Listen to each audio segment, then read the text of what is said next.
Welcome to the Nonprofit Report, your update on nonprofit organizations, issues, and leaders, viewable on M. Oppenheim TV and YouTube. I'm your host, Mark Oppenheim, and today we're continuing our series on homelessness in America with leaders from the Lord's Place, including Kerry Diaz, Interim CEO, Cornie Thornburgh, Chair of the Board of Directors, and Calvin Phillips, Vice President of Housing Services.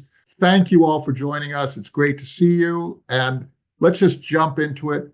Homelessness in America is getting a bit of a moment.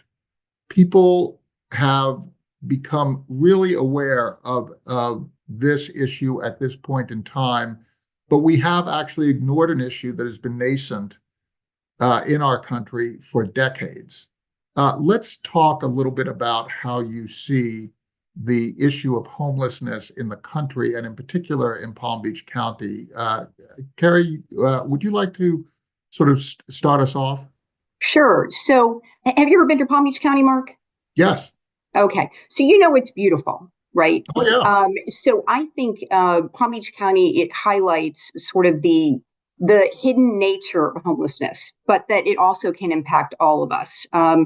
We, especially in the past couple of years since COVID, have experienced a number of people who want to live in Palm Beach County. So when they move here, we are often victims of our own popularity, because as they move here, housing prices go up, and then people are forced out of either their home, or even worse, the rental market explodes. And so what you refer to, I think, is a latent issue that we knew existed anyway, has become worse nationally, and certainly here in Palm Beach County because of that. Even before that, we were seeing the homeless numbers rise, and particularly around older adults, an area that people had not seen heretofore in the past couple of years. And those with disabilities, we have a gentleman that is coming to our world that was in a wheelchair, not accessing services. And thankfully, after Calvin and his team wrapped their arms around him, he was then able to live in our men's housing and get the services he needs. But it's also people you don't expect. The first time I came for lunch at the Lord's Place, I was sitting with the then CEO, Diana Stanley, who was amazing. And there was a woman at the table next to me, and she was beautifully coiffed and quite elegant looking, which you would expect in Palm Beach. And so I asked if that was one of their major donors. And the response was no. She and her two high school children were living in their car. They lost their job during COVID. They were forced out of their home, and they were living in their car until they arrived on our doorstep. That is a long way of telling you that in Palm Beach County, as everywhere, it affects all facets of life. If you want to know what homelessness looks like in America and in Palm Beach County, look left, look right, look straight ahead. Well, I think it's such a great point. Calvin, we're going to bring you into it since Kerry mentioned the services that you provide. One of the things that really strikes me is that we have an intrinsic ability to ignore things that are right in front of us. Right? We have areas of great wealth, but right in front of us, right next to us, right on the opposite side of a hedge, right? You could have somebody sleeping for that night. If you take a look, Calvin, at the services that you've provided over the last years that you've served, have you seen a difference? Have you seen any kind of palpable change in terms of who is experiencing homelessness and how people are responding to it? I think the first thing what we need to do, Mark, is we need to really understand what the Lord's Place do. You have to understand our mission. And the Lord's Place mission is dedicated to breaking the cycle of homelessness by providing innovative, compassionate, and effective service to men, women, and children. And so that is the nature of what we do here at the Lord's Place. Every individual that we come in contact with, we treat them as a human, because it's someone's brother, sister, uncle, cousin. So it is a natural and essential thing for us to be working with individuals like that. To your question, we are really starting to see the 50, 55-year-olds their income is not matching the housing prices here in Palm Beach County. We're also seeing those individuals who are coming out of incarceration who does not have the family support or housing for them when they come out. And that adds to the homeless population. And then you're looking at single moms that are head of household who are not making, in Palm Beach County right now, based on research, you have to be making at least $80,000 to $95,000 just for one person in that home. And so these factors are factors that equates to the homeless population. But I think the bigger thing is that these are the three factors that you're starting to see now. And you will see that the 55 and older men and women, that will be our number one issue that we start to see coming forward. It begs the question of what we as a collective, communal groups like the Lord's Place, collectives as governments, collectives as citizens. Who are we here for, Cornie? When we look at the fact that we can function as individuals for ourselves, but then we come together to do stuff, to form a corporation and conduct business, or to develop a food bank, or to raise a barn, right? Who are we here for? That's a really great philosophical question. And then, the way I look at it, and I know the way the Lord's Place looks at it, is we're here to recognize the dignity that exists in everyone in our community. And, when we talk about a civil society is not just a group of independent people going about doing their own thing. And what I love about the Lord's Place, and what drew me to the Lord's Place as a volunteer, because after all, sitting on the board, you are a volunteer. I'm not the expert that Kerry is or that Calvin is, but what drew me to the board was the dedication and passion of this staff to recognize that dignity in every individual that comes in through our doors. And once we engage with them, I think our secret sauce at the Lord's Place is that we immediately wrap our arms around them and we look at what their journey has been, and we begin to help them come up with sufficient strategies to get them to a place of self-sufficiency so that they can re-engage with the community, because they are in the shadows. And until we shine a light on this issue, they'll remain in the shadows. And I just am a firm believer that America is not going to allow people to not have access to healthcare, not have access to the basic goods that this society can offer, and to allow anyone to die on the street unhoused. And, in an earlier example that Kerry referenced, I'm going to use his first name, Mr. Andrew, who was in the wheelchair. He had a lot of issues when he came to us. We found him in a bus stop shelter. That's what he was using as shelter. And kids were coming along with paintball guns and shooting at him. He had words of kindness, but was afraid to get off the street because he just didn't trust anybody. And what our street engagement team was able to do was, after months of really engaging with him, place him in a home and then bring services to him. And he eventually did pass away, but he passed away knowing he was loved, and he passed away with a roof over his head. And that, to me, is what brought me to this place. Cornie, do I have an obligation to Mr. Andrew? I think you have an obligation to every human being, because we're all part of one culture, one society that is created to look after one another, and how we choose to do it. I mean, Mark, you're sitting on the other side of the country right now. Your obligation may simply be writing a check to support the efforts of the good people who are sitting on this screen. And we welcome that. The obligation, and dare say I call it calling, of the people who are also on the screen feel that they actually need to reach out and provide their talents and passions to help those out there in our community. So the obligations there are lots of different ways to look at that term. But I think it's as simple as writing a check sometimes, or even a kind word to another person. I love the origin story of the Lord's Place, because the Lord's Place is about a brother and brothers. Could we talk a little bit about that story? Because every person who is homeless can be us. It could be a mental health issue that makes us homeless. It could be a disability that makes us homeless. It could be age, loss of a job, some other circumstance. Nobody willfully, or very few people willfully, are trying to figure out a way to not have a place that is secure to sleep at night. So it starts off with the fact that it's us, but we very frequently other the other person.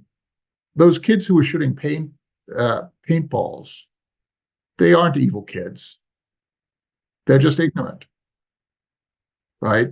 So talk a little bit about this idea of us and the brothers, and how this organization came about. So our founder, Brother Joe Ranieri, he grew up in instability from an early age regarding housing. And then unfortunately, his brother died on the streets, and it profoundly impacted him. And in his memory, he opened a soup kitchen. That was not enough, though. He slept in solidarity with the homeless on the steps of a local church. And when that was not enough, he slept in a dumpster, all to raise funds to open the soup kitchen and the first shelter in Palm Beach County, to give the formerly homeless a safe place to be, a place to be seen, a place to be loved, to be given dignity, as Cornie has mentioned.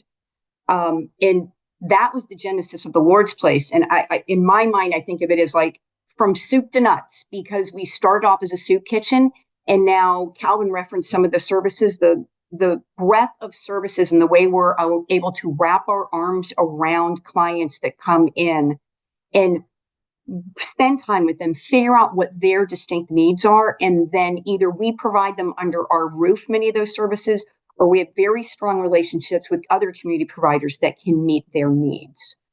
So every person has an individual story, and we try to meet their individual needs.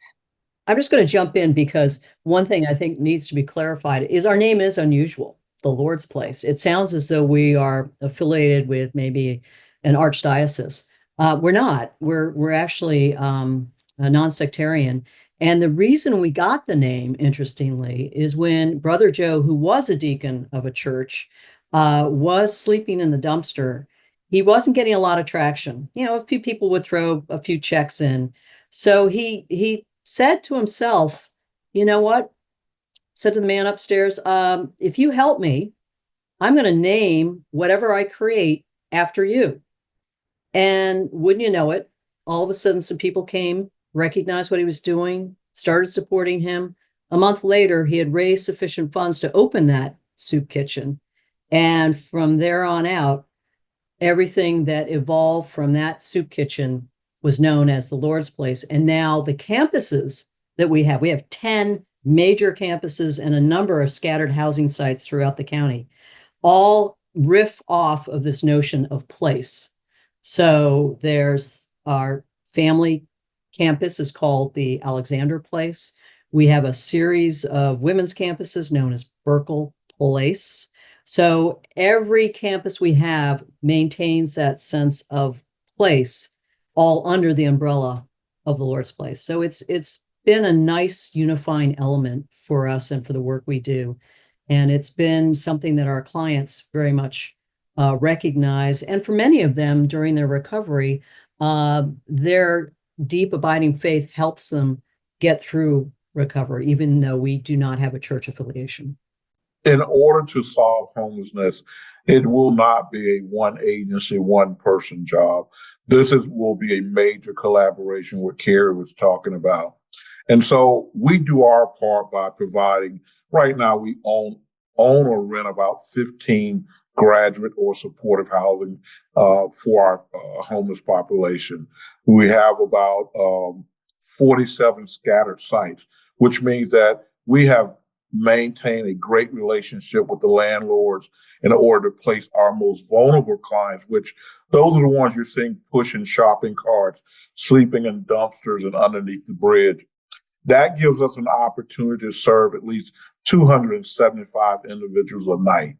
And so when Cornie talks about Alexander Place, that's 37 families that we have there. Our men's campus, we serve 50 men. And then we have our most vulnerable site, which is called our Operation Home Ready, which we have right now, probably about 85 individuals living there. And then we have what we call C Place. It's for those that are coming out of forensic hospitals that we provide housing for. So it is not a cookie cutter. It is, we have an opportunity to place people where we believe they can heal. And then, our women's services, individual families. So we have enough services to do our part.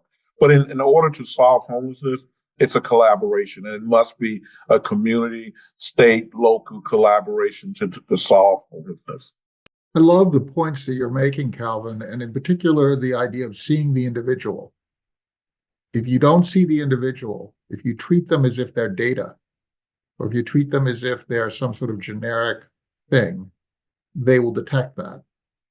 And those people who have the competencies to survive on the streets, and those are competencies, there's expertise involved. Those people who have that expertise will detect it, they will feel disrespected, and they will not live in proximity to that kind of a feeling, right? So you start with this idea of respect. So just sort of deepening this discussion of addressing the individual needs, I'd like to delve a little bit into the daily life of somebody who is living with housing insecurity. Because as I look at my day, my 24-hour day, I sleep for a certain number of hours. I know where I'm going to get a meal. I currently have a job. My day can be dedicated toward things that are productive for my own life. But if you're homelessness, how many hours, Calvin, are spent in just navigating that before you can even think about interacting with people, applying for a job, doing some useful work to help you earn a living? How many hours are spent if you're homelessness on just making it to the next 24 hours? Mark, I'm glad you asked that. I had an opportunity to speak to the director of outreach, Joy, who is probably the most essential part of our homeless program. That's where they start the recovery. That's when they go out underneath the bridges and encampments. And so that whole day for a homeless person is first finding, where will I sleep at tonight? Where I'm going to be safe at.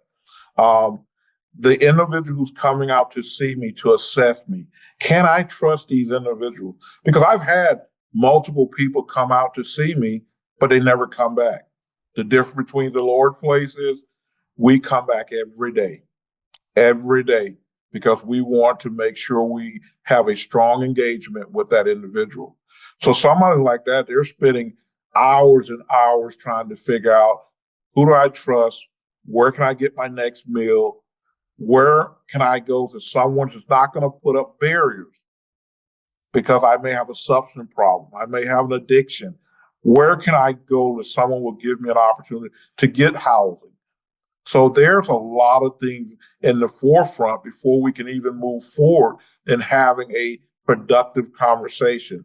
So you're looking multiple hours of that engagement, and then being able to trust someone before I come into housing. So when you are thrown out of work, let's say you're a person who has had a job, Kerry, and you're thrown out of work, and all of a sudden you're sleeping in your car with your two kids, and you're trying to figure out how to find a shower so that you might have a friend who will allow you to shower there. There might be a public facility to get dressed and get ready. Talk a little bit about how you help those individuals go through the logistics so that they can continue with their lives and continue to function. Cornie mentioned a few minutes ago something about our secret sauce, and I just want to frame the individuals that are working on the front lines with these formerly homeless clients and reaching out to them, this engagement team that goes out on the streets that Calvin was speaking of. The secret sauce really is that we use peers. So these are people that were formerly in similar situations. Either they did not have housing, they are have had addictions or other difficulties in the past, so they have walked this road. So the first thing we do is have them work with someone that really deeply understands exactly what they're going through, and not in the way that I say I understand and I'm trying to be compassionate and I am looking with them with love. It is much different when there's someone that has actually walked that path. So what you're saying is really important. What you're saying is that you, Kerry, are not the most competent person. This is not my job. It isn't the thing that you do well. You don't have the technical expertise, right? No, I do not. It is as Calvin mentioned, Joey and his team that have that lived experience, that have the first point of contact.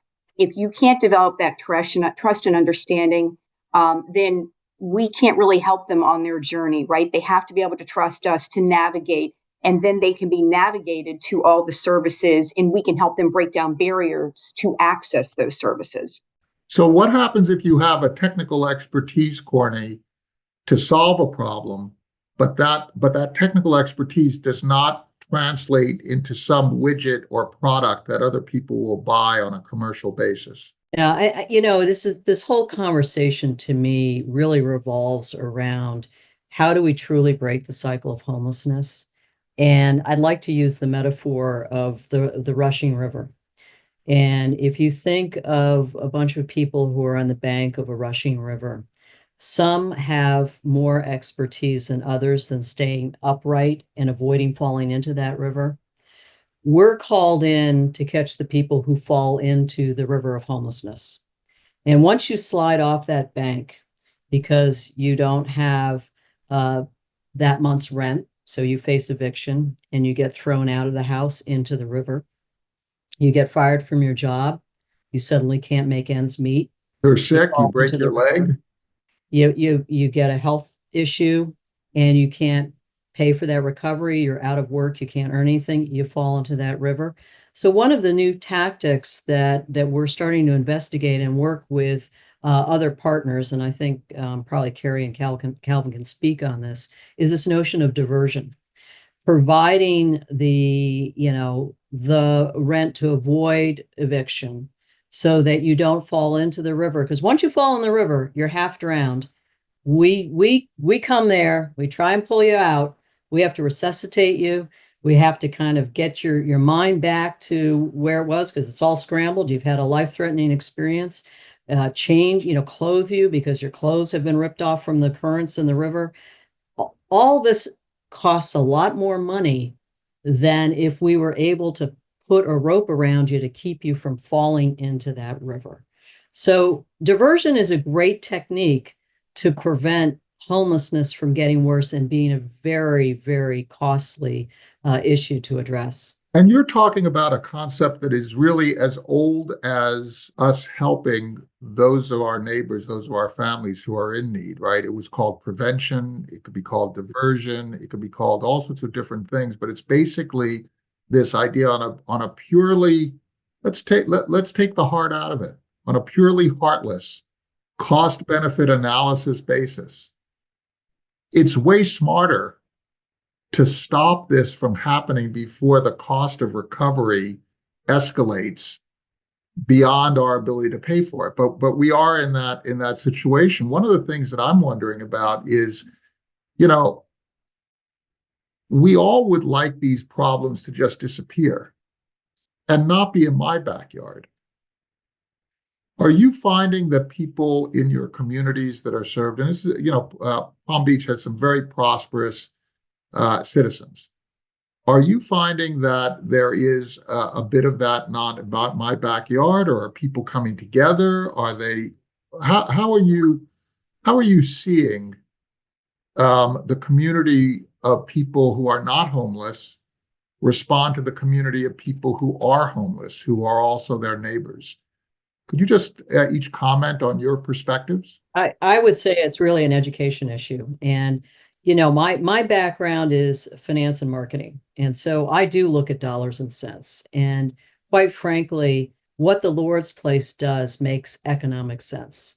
And so I go out to donors. I mean, I'm on the board, and part of our job is to bring money in to support the programs we have. And most of our programs are privately funded. We get some money from the government, the federal government, the state and county, but we rely on a lot of private donations. And part of that is education, trying to put a face to homelessness and tell people really what the cost will be if you don't address some certain basic needs early on.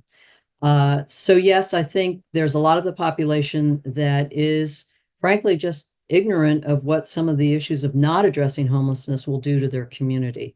So that's what I focus on. I know Kerry and Calvin have different tactics. Yeah, and my area is more of strategic, going out, making collaborations for housing. But if you look at the Lord's Place and really take in our mission, and think about the 15 places I said we either own or rent. We strategically, we figure out who believes in this mission, and we strategically place our housing in places. We don't put our names on anything we own. We have not had very many NIMBY situations, not in my backyard. And it's because of the services we provide, the reputation we've had, 40 years of doing this. And we've done a phenomenal job with the homeless, employment, housing. That's our thing. And I think people have a really, really interest and really trust the Lord's Place when it comes to taking care of people. And that came from Joe Arneri, that came from Diana Stanley, that came from our board, which gave us and give staff an opportunity to put out their best. Our peers are the number one as far as understanding what the homeless go through. Our case managers, they are the best at advocating for our clients. So we work in Palm Beach County to make sure that everyone deserves a house. It's a God-given thing that they deserve that. And so we fight for them. We advocate for them. And I believe that's why we don't have as much of the NIMBY situation, because we protect, we advocate, we make sure that they are safe, and we provide, I would continue to say, essential services. When you talk about Joey's program, he is the first main of contact. Our outreach teams probably see about 850 individuals a day. Then our cafe, we feed about 100 breakfast and lunch. And then our employment services, you're looking at developing individuals for jobs, about 350 of those individuals. Our reentry program. So when you talk about a cookie cutter, we have something for every individual who's experiencing homeless. We have a care team that deals with their physical and mental need. So, and I think on top of that, we talk about just opening up our Fortin program here. That is probably the largest walk-in for all of our homeless. So there is a lot that we provide for the homeless and those that are unhoused. So I want to make just 2 points on the NIMBY issue. We have successfully been good neighbors.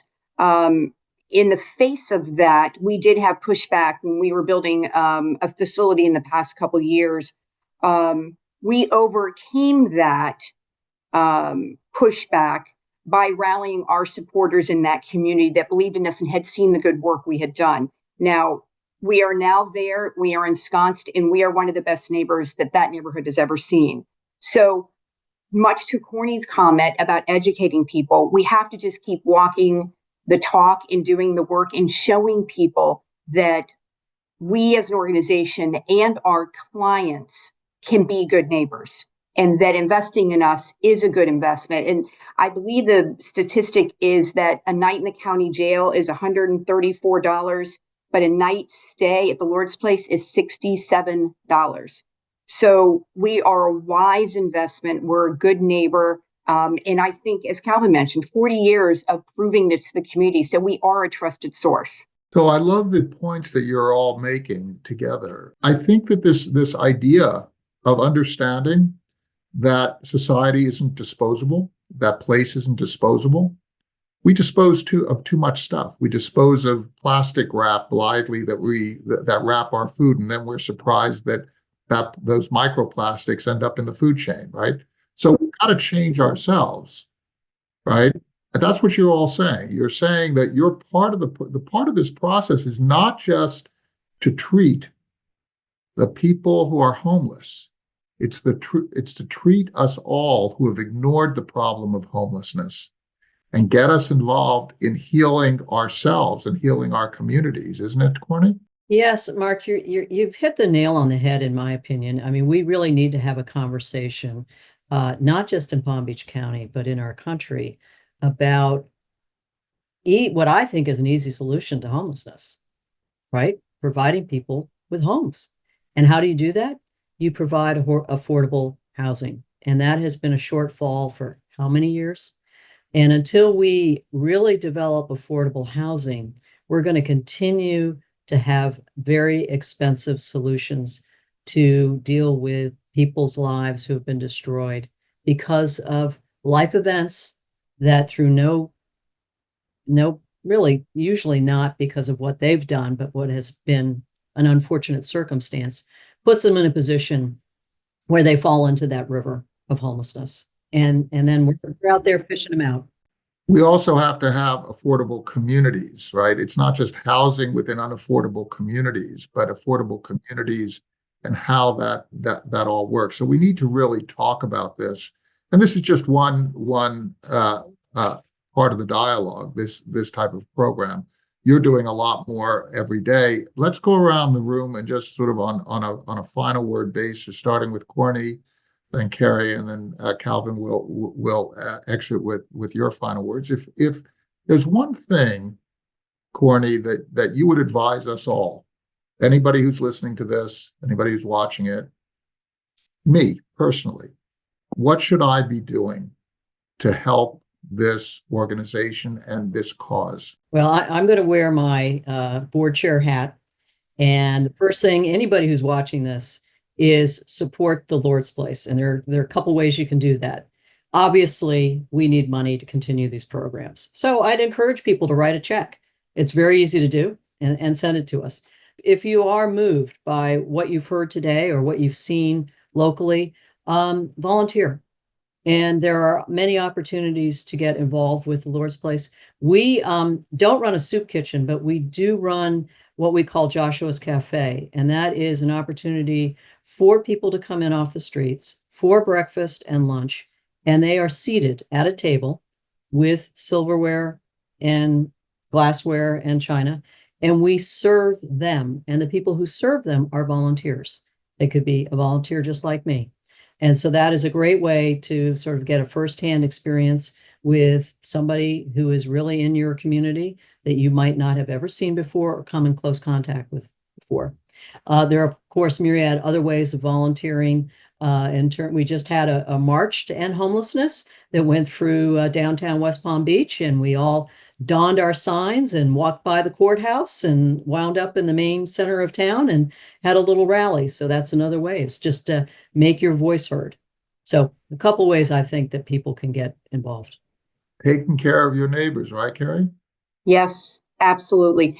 And we meet our donors or those that are interested in the Lord's Place, much like we meet our clients wherever they are. We get to know people that want to be in our world and say, where are your talents best used and where can we have the biggest impact on your life? And I think that one-on-one service with our clients during the meal program, without a doubt, changes the lives of those that are serving more than it changes the lives of those who are served. Without exception, every person I've talked to that has been in that has served in that program, it really changes their life. And it's a great entry point. From there are people that serve on our committees, people that are connected politically, locally, nationally, state level, have spoken on our behalf. There are lots of ways to either, as Cornie said, use your checkbook, use your voice, use your feet to support us. Again, we meet that volunteer where they are after we have totally convinced them that we are the best organization and a wonderful investment. Alvin, you want to take us out? Yeah, I'm going to always say housing. I think housing. If we do not have an open dialogue about true afforded housing, we're going to continue to be in this situation. I believe we need to be fair, that everyone we see, we need to say, to make sure they have housing. And so it's not a choice. It's a mere circumstance of some of our homeless individuals. It does not show their character of what their worth is. It's a situation that they've gotten in maybe because of a divorce, economy, a loss of a job. But we definitely need donation, housing, affordable housing, and those that believe in our mission, that we are here to serve. We have over 130 employees that has the same mission, that we are going to save those that cannot save themselves, and we're going to provide for those that cannot provide. So I believe and have always trusted in the Lord's place, and I believe Palm Beach County trusts in the Lord's place when it comes to our homeless population. And I'd like to get on board with what you are all implying, that we should redefine the idea of charity into investment, and the return on investment is a stronger community, better lives for our neighbors, and better lives for ourselves. I'd like to thank you all for helping us to understand the work of the Lord's Place, a non-sectarian organization that addresses the issues of homelessness and housing in Palm Beach County. Kerry Diaz, Interim CEO, Cornie Thornburgh, Chair of the Board of Directors, and Calvin Phillips, Vice President of Housing Services. Please thank all of the people who help, including your clients, including your staffs, including your donors, including those in the community who support and march with you.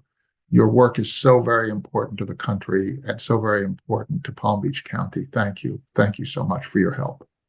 Thank you. Thank you, Mark, for this platform and your support.